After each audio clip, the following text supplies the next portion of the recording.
So you know your tarot cards, and your soul is just craving to share that transformational energy by offering somebody a reading. It's so exciting to get to this point and share that kind of energy. But before you do that, I want you to think about the type of client that you want to read for. Hi, I'm Claire from Be Your Purpose Coaching, and today I'm going to go into a lot more detail about the type of client that you may want to work with. Now, I'm going to put some of the questions down the bottom, but I want you to take some time out to really reflect on the type of client that you want to manifest and attract in. Simple questions, really, such as, do you want to read for men and women? Just women? What kind of age bracket do you want? You keen to work with the teenagers? Anybody in the middle age? Older?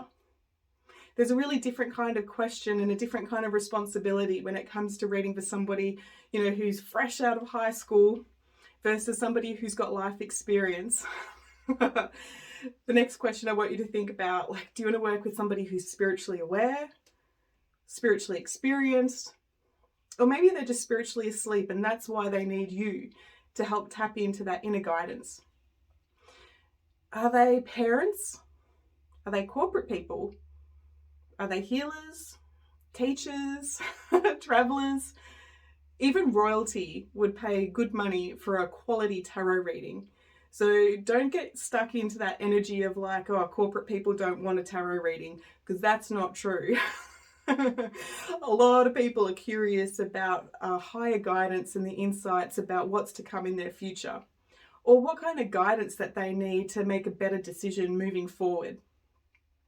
Now, the next level of question I want you to think about is, do they pay you your worth?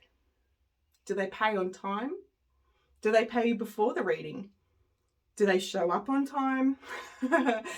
Do they receive your services face-to-face? Do they receive your readings via email? I've done that before and it's brilliant. Do they receive your services via Zoom or some sort of video? And again, coming back to you, what's your life experience? This is where you've earned that life golden diploma in knowing exactly how you survived, what you've lived, what you've become an expert at, what you've thrived at, what you've been successful at. And so maybe you're somebody who's more familiar with the fertility journey. Maybe you're somebody who really loves to help people in their careers and their business. Maybe you're somebody who enjoys manifesting. Maybe you're somebody who loves to get into everybody's business when it comes to their love life, and it's with good, pure intent, being that matchmaker, probably from a past life, but just wanting to see people happy, connected in relationships. Think about who you are, your life experience, and the type of personalized service that you can offer somebody. Now, I want you to reflect on the type of person that you want to share your talents with, because these are your gifts. This is something precious, and I want you to really own who you are. Own these gifts, because not everybody has them. They're special, they're unique, and they're rare to you. Now, I encourage you to strongly become fussy on the type of person that you want to work with, because I'm sorry to say this, but there are people out there who are going to want to test you, especially the new and up and coming tarot readers or psychics. There are people that just go out of their way just to test, to sort of puff their chest and, okay, let's see what comes up. Now, if we go into the profile of who that type of person is, 9 times out of 10, they tend to be somebody who's, starting to emerge within the spiritual awakening. And yet their ego holds on to such a strong grip that they sort of move into curiosity, yet a level of inner fear on what if this person can actually access my energy and my path moving forward. It's the ego that's going to be quite critical in judgment of that. And so you may see that in their energy field, in their agitation, or just the way that they sort of shut down, close their barriers, and don't really offer an even exchange between you, your cards, and themselves. Now, so while their ego and their skepticism is still holding on to such a strong grip, I want you to just be aware intuitively of these people when they first make an inquiry about your services. You'll pick it up on pretty quickly within the types of questions or just, again, their energy. And it would be far kinder to you and far kinder to them if you find a reason why you're not available or why you're not the right person to assist. When we're starting off in that tarot journey to start offering our services, maybe we haven't learned how to hold our energy, hold our spiritual boundaries. You know, there may be still some naive understandings on how to protect yourself from those types of people. And so I know from my own personal experience when I was starting and somebody, you know, really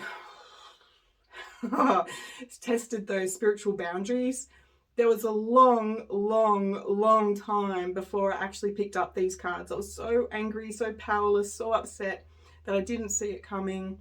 And when I reflect on it now, what I would tell that younger Claire is to have those spiritual boundaries, to know that this energy is precious. Do not people please.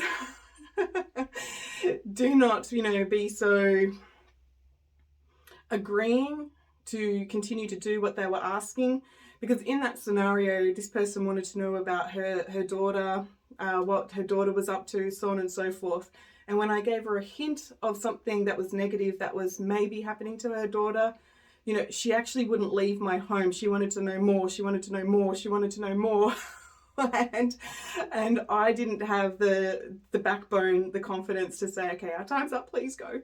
I was worried about my reputation, what she'd say to other people. But again, looking back, I should have just, you know, declined that reading at the start. So I hope that helps. Not that I'm finishing this video, but just to reflect on the possibility that, you know, some people may want to test you, and I would hate for that to stop you from doing what you love when it comes to connecting into your intuition and reading for people. Now let's go to the positive side. There are people who are going to love and appreciate everything that you have to offer. The problem with that is that they can become quite needy and quite dependent on you. They're the type of person who needs the external validation.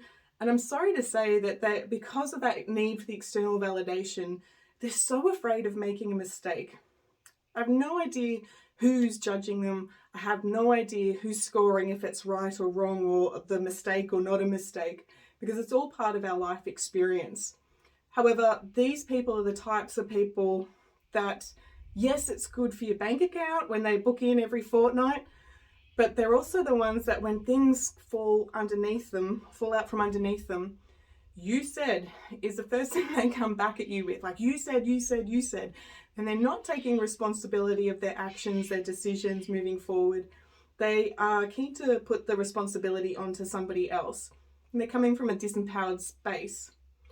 Now, if you're attracting in clients like that, judgmental ones, skeptical ones, needy ones, I would encourage you to go and work with a coach or a healer to resolve and dissolve any sort of past life issues or soul contracts that are keeping you in that disempowered state to attract in the lower vibrational clients.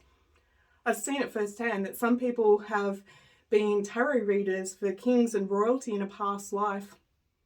They got it wrong, and then they were punished for giving the king inaccurate information. And so in this lifetime, they still have a drive and a desire to engage with their tarot cards, their tarot guides, and deliver beautiful messages. And yet there's still that part of their soul that holds them back from being able to give the honest truth as they're getting it. It makes sense as a soul having a human experience that would make a big impact. And of course, that past life needs to be cut cords, resolve that soul contract, and to be able to release that energy so it's no longer tainting your experience in the here and the now. A different example may be somebody who has spoken up. Their past life, again, we go in the witch, it's quite an obvious one. They've spoken up about their beliefs in the woo-woo, the wonderful world of the spiritual energy, and, you know, maybe they ended up getting hung or something like that. And again, so this lifetime, they're here to learn about empowerment, speaking their truth, and yet it's the past life, soul contract, cellular memory, holding on to the potential threat if you were to speak what is not socially acceptable. Okay, so what I encourage you to do is to raise your consciousness, raise your energy, connect into your intuition, be really clear with your guides who you want to work with. It's that same message that we're giving our clients, is that you have to tell the spirit world what you want. What do you want? And that's when the opportunities start to show themselves. Rather than going with the flow and assuming there's some magical blueprint that is the correct right way to be, there isn't that. When you know what you want, the synchronicities, the universal energy will start to bring that in. It'll also start to show you why you haven't achieved that yet, so you can clear it, but it will definitely start bringing in the synchronicities to know that what you want is on its way. Again, the types of questions to ask yourself when it comes to the type of client that you want to work with. Are they men or women? What kind of age are they? What kind of career do they have? What kind of mindset do they have? Do they pay you your worth? Do they show up on time? How do they receive your services? What kind of service do they receive from you? An email, face-to-face? Do they receive readings of careers or fertility or manifesting? Again, trusting your ability to manifest the client that you really value, that makes your heart just want to sing with excitement that you're about to do your work. And have fun with sharing your talents. I know this video is kind of on the lower scale of what to be careful of, but yeah, hopefully my words of wisdom have helped and saved you from some really hurtful experiences that I have had in my tarot journey, so that you could just skip all of that and blossom and bloom. I'm Claire from Be Your Purpose Coaching. I hope that has helped, and I will talk to you later.